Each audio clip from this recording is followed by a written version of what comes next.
Alright, so I'm going to do a review of Black Panther The Long Shadow. This was one of the comics sent to me by my good friend Chris, aka the Mount Vernon Kid. Chris, thank you so much for this book.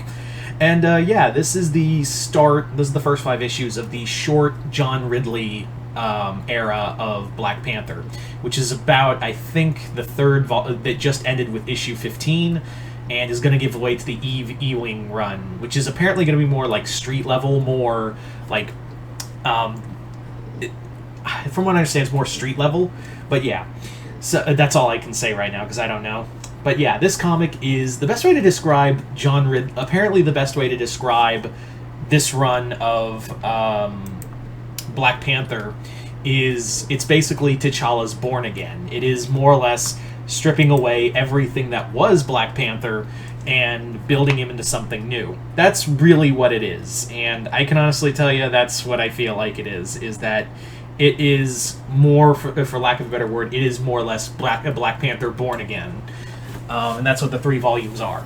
So let's talk about this story. So this takes place after the massive, like, space empire storyline that had gone on in Black Panther. And essentially what has happened is that Black Panther, Wakanda, and the relationship between the Black Panther have separated.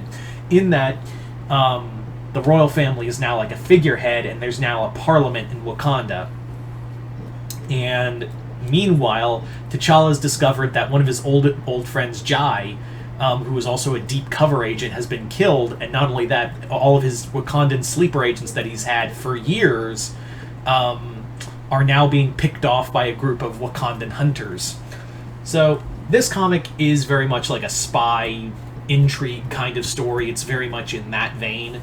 A lot of people are apparently very, from what I understand, is that the John Ridley Black Panther run, as short as it was very divisive among fans because it deconstructs everything about T'Challa and makes T'Challa like a total asshole. Which, when you really think about it, T'Challa has always been kind of like this overtly paranoid version. He's very much like Marvel's Batman, where he's, like, it's almost to a paranoid level of how many schemes and things he doesn't trust people with.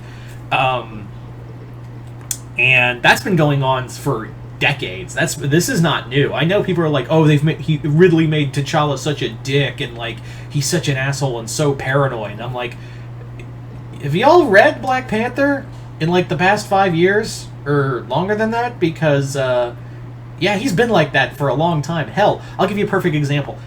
Several years ago, and I say several with a quotation, several years ago, there was a storyline called Doom War, and in there, this was when T'Challa and Aurora Storm, who does show up in here, they're married, and Doctor Doom locks her in a tube, I mean, like a prison that nullifies her powers, but he's like, I didn't build this. Makes you wonder what T'Challa built this. So it was like a thing for her. So yeah, T'Challa has always been the most, like, overtly paranoid guy in these series.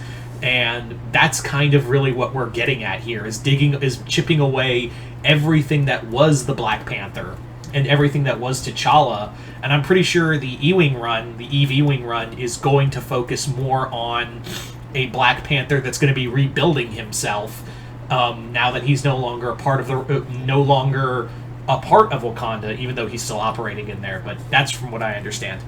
The series is pretty fun. There's a lot of good action. This definitely is more of a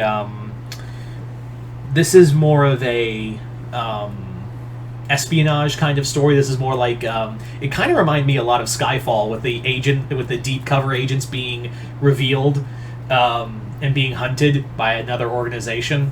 That definitely reminded me a lot of the James Bond movie Skyfall. So I thought that was pretty fun. I think John Ridley has a really good voice for T'Challa, and it's really kind of like, I really want to read the next 2 books because I want to see how T'Challa gets more and more deconstructed throughout this book.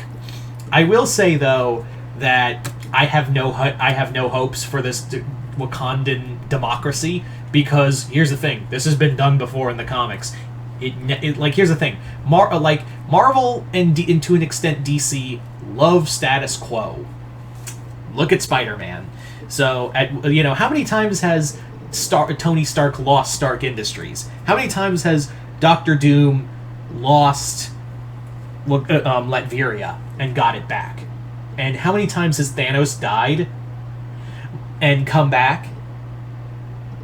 My point is, autofocus, damn it. My point is that this shit ain't gonna last long. This shit ain't gonna be permanent. Like, Black Panther is not gonna be like some street level. And this isn't the first time he's lost his kingship. Like, yeah, eventually he's gonna be king of Wakanda again. Like, they're gonna have like the Prime Minister Fulisade. She's gonna either go. They're gonna write a story where she goes nuts and becomes a dictator, or she gets assassinated and they just go back to being, loyal Wakandans again to T'Challa and Shuri, who does have some really cool agency in here. I really like the partnership between Shuri and T'Challa in here, where they're trying to investigate this whole thing. But yeah, my point is that a lot of people are saying, like, oh, it's permanent, it's never coming back. I'm like, y'all have never read a comic in your fucking life, and it very much shows. So, yeah. I read this and I go in my head, they're going to find some way to make Black Panther, the Black Panther king again. And, yeah. In some capacity. Yeah.